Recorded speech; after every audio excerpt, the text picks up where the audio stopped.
شروع اللہ کے نام سے جو بڑا مہربان نہایت رحم والا ہے۔ آئیے اب شروع کرتے ہیں مریم علیہ السلام کا قصہ۔ اللہ تعالیٰ سورہ آل عمران آیت 33 اور 34 میں فرماتے ہیں، بے شک اللہ تعالیٰ نے تمام جہان کے لوگوں میں سے آدم کو اور نوح کو اور ابراہیم کے خاندان اور عمران کے خاندان کو چن لیا کہ یہ سب آپس میں ایک دوسرے کی نسل سے ہیں اور اللہ تعالیٰ سنتا جانتا ہے۔ جس عمران کا ذکر قرآن مجید نے کیا ہے یہ داؤد علیہ السلام کی اولاد سے ہے۔ زکریا علیہ السلام کی بیوی یحییٰ علیہ السلام کی والدہ عیشا اور مریم علیہ السلام کی والدہ حنا دونوں حقیقی بہنیں تھیں، اور زکریا علیہ السلام رشتے میں مریم علیہ السلام کے خالو تھے۔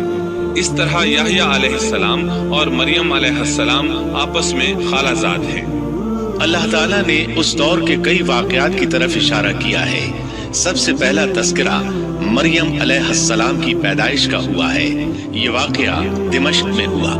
زکریا بن دان سلیمان علیہ السلام کی اولاد میں سے تھے۔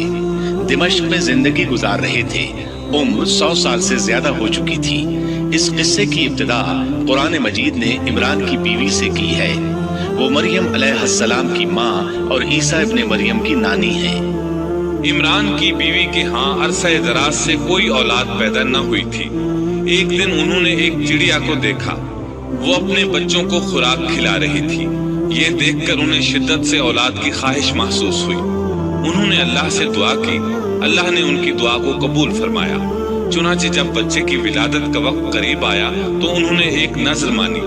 سورہ آل عمران آیت 35 میں اللہ تعالیٰ فرماتے ہیں، جب عمران کی بیوی نے کہا، اے میرے رب، میرے پیٹ میں جو کچھ ہے اسے میں نے تیرے نام آزاد کرنے کی نذر مانی ہے، تو میری طرف سے قبول فرما، یقیناً تو خوب سننے والا اور پوری طرح جاننے والا ہے۔ انہوں نے اللہ تعالیٰ سے اولاد کی دعا کی۔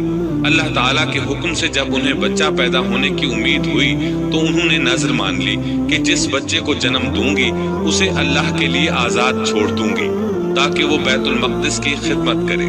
زکریا علیہ السلام اور آل عمران بیت المقدس کی طرف نقل مکانی کر چکے تھے۔ بیت المقدس یہودیوں کی عبادت گاہ تھی۔ یہ ان کا طریقہ تھا کہ اپنی اولاد کے بارے میں بیت المقدس کا خادم بنانے کی نذر مانا کرتے تھے۔ بچہ پیدا ہوتا تو علماء کے سپرد کر دیتے، وہ اسے تورات پڑھاتے تاکہ وہ عبادت کرنے والا بن جائے، بیت المقدس کی خدمت کرے۔ لیکن ان کے ہاں بچی پیدا ہوئی۔ بچیوں کو تو خدمت کے لیے وقف نہیں کیا جاتا تھا۔ سورہ آل عمران آیت 36 میں ہے، جب بچی پیدا ہوئی تو کہنے لگی، پروردگار میرے ہاں تو لڑکی ہوئی ہے، اللہ تعالیٰ کو خوب معلوم ہے کہ کیا اولاد ہوئی ہے، اور لڑکا لڑکی جیسا نہیں، میں نے اس کا نام مریم رکھا ہے، میں اسے اور اس کی اولاد کو شیطان مردود سے تیری پناہ میں دیتی ہوں۔ عمران کی بیوی حیرت میں پڑ گئی کہ انہوں نے تو نذر مان رکھی ہے اور اب لڑکی کو تو بیت المقدس کی خدمت کے لیے وقف نہیں کیا جا سکتا۔ ان کے خاوند عمران بیت المقدس کے عابدوں میں سے تھے۔ بیوی نے ان سے مشورہ کیا، طے ہوا کہ بچی کو ہی خدمت کے لیے وقف کر دیا جائے۔ عمران کی بیوی بچی کو بیت المقدس میں لے آئی۔ جس بچے کو وقف کرنا ہوتا تھا اس کی کفالت کوئی عالم کرتا تھا۔ عابدوں میں اس وقت یہ جھگڑا پیدا ہوا کہ اس بچی کی کفالت کون کرے گا۔ اس کے لیے آخر یہ طریقہ طے کیا گیا کہ وہ سب اپنا اپنا قلم پانی میں پھینکیں گے، جس کے قلم پر کچھ ظاہر ہو وہ اس کا کفیل بن جائے گا۔ چنانچہ سب نے اپنے قلم پھینک دیے، وہ پانی کے بہاؤ کے ساتھ بہنے لگے، جبکہ زکریا علیہ السلام کا قلم پانی کے بہاؤ کی مخالف سمت بہنے لگا۔ اللہ تعالیٰ سورہ آل عمران آیت 44 میں فرماتے ہیں، تو ان کے پاس نہ تھا جبکہ وہ اپنے قلم ڈال رہے تھے کہ مریم کو ان میں سے کون پالے گا، اور نہ تو ان کے جھگڑے کے وقت ان کے پاس تھا۔ اس طرح زکریا علیہ السلام کفیل قرار پائے۔ مریم علیہ السلام نے بہت اچھی پرورش پائی، وہ بہت تیزی سے پروان چڑھی۔ آپ کا جسم مضبوط اور خوبصورت تھا، بہت نیک اور عبادت گزار تھی، عورتوں میں سب سے زیادہ سچ بولنے والی تھی۔ اللہ تعالیٰ نے انہیں اپنی کرامات سے نواز رکھا تھا۔ اللہ تعالیٰ سورہ آل عمران آیت 37 میں فرماتے ہیں، جب کبھی زکریا ان کے کمرے میں جاتے ان کے پاس روزی رکھی پاتے، وہ پوچھتے اے مریم تیرے پاس یہ روزی کہاں سے آئی؟ وہ جواب دیتی کہ یہ اللہ کے پاس سے ہے، بے شک اللہ تعالیٰ جسے چاہے بے حساب رزق دیتا ہے۔ زکریا علیہ السلام کو جب کہیں جانا ہوتا وہ مریم علیہ السلام کے کمرے کا دروازہ بند کر کے جاتے تھے۔ جب واپس آتے تو اس کے پاس رزق رکھا پاتے اور وہاں غیر موسمی پھل ہوتے۔ بہت تعجب کرتے۔ مریم علیہ السلام انہیں بتاتی یہ پھل اللہ تعالیٰ نے آسمان سے نازل کیے ہیں۔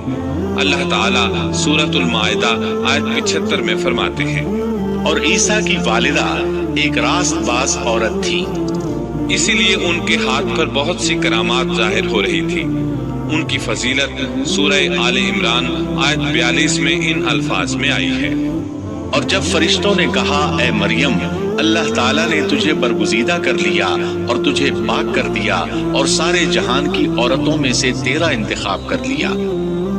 سورۃ المائدہ آیت 75 میں ہے، مسیح ابن مریم پیغمبر ہونے کے سوا اور کچھ بھی نہیں، اس سے پہلے بھی بہت سے پیغمبر ہو چکے ہیں۔ اس کی والدہ ایک راست باز عورت تھی۔ بخاری، مسلم، ترمذی اور نسائی کی حدیث ہے، نبی کریم صلی اللہ علیہ وسلم نے فرمایا، اپنے زمانے میں مریم علیہ السلام سب سے افضل عورت تھی اور اس امت میں خدیجہ رضی اللہ عنہا سب سے افضل عورت ہے۔ بہت سی احادیث میں 4 عورتوں کی فضیلت آئی ہے۔ نبی صلی اللہ علیہ وسلم نے فرمایا سارے جہان کی عورتوں میں سے 4 عورتیں افضل ہیں، مریم بنت عمران، فرعون کی بیوی آسیہ، خدیجہ بنت خویلد اور فاطمہ بنت محمد رضی اللہ عنہن۔ بس ثابت ہوا کہ مریم علیہ السلام کو اللہ تعالیٰ نے بہت فضیلت عطا فرمائی تھی۔